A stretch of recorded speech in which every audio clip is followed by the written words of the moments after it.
अस्सलामुअलैकुम प्यारे दोस्तों, आपने बहुत से वाक़ियात सुने होंगे और बहुत से किस्से भी सुने होंगे, लेकिन आज जो मैं किस्सा आप दोस्तों के साथ शेयर करने जा रहा हूँ, प्यारे दोस्तों, इसको सुनकर आप लोगों का ईमान ताज़ा हो जाएगा। बहुत ही दिलचस्प और ईमान अफरोज़ वाक़िया।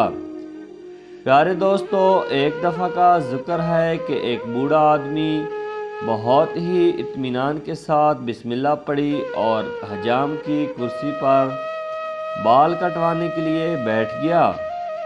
बूढ़े के चेहरे पर मौजूद नरम मुस्कुराहट से हजाम को बातचीत करने का हौसला हुआ। हजाम ने कहा, दुनिया में बहुत से मज़हब खुदा को मानते हैं, लेकिन मैं खुदा के वजूद को नहीं मानता। मुसलमान बूढ़े ने पूछा, क्यों नहीं मानते?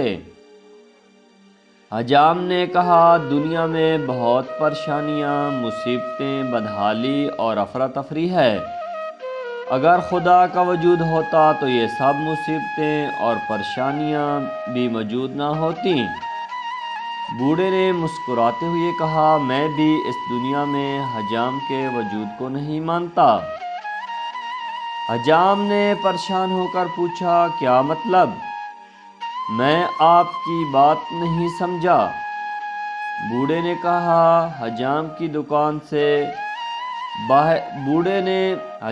दुकान से बाहर गुजरे एक गंदे और लंबे बाले वाले शख्स की तरफ इशारा करके कहा, क्या तुम इस शख्स के लंबे और गंदे बाल देख रहे हो? हजाम ने कहा, जी हाँ, लेकिन इसका मेरी बात से क्या ताल्लुक? बूढ़े ने नरम लहजे में कहा, अगर हजाम होते तो लंबे और गंदे बाले वाले लोग दुनिया पर मौजूद ना होते। हजाम ने कहा, हम मौजूद हैं, लेकिन ऐसे लोग हमारे पास नहीं आते। बूढ़े ने मुस्कुराते हुए कहा, खुदा भी मौजूद है, लेकिन लोग हदायत के लिए खुदा की तरफ रजू नहीं करते। बूढ़े आदमी की ये बात सुनकर उस हजाम का ईमान ताज़ा हो गया और उसने फ़ौरन ही तौबा तैब की और वो अच्छा इंसान बन गया। प्यारे दोस्तों, बेशक खुदा वहदहू ला शरीक है, उसका कोई शरीक नहीं, वो अकेला है और हर चीज़ पर कादिर है, जैसे चाहे वो कर सकता है।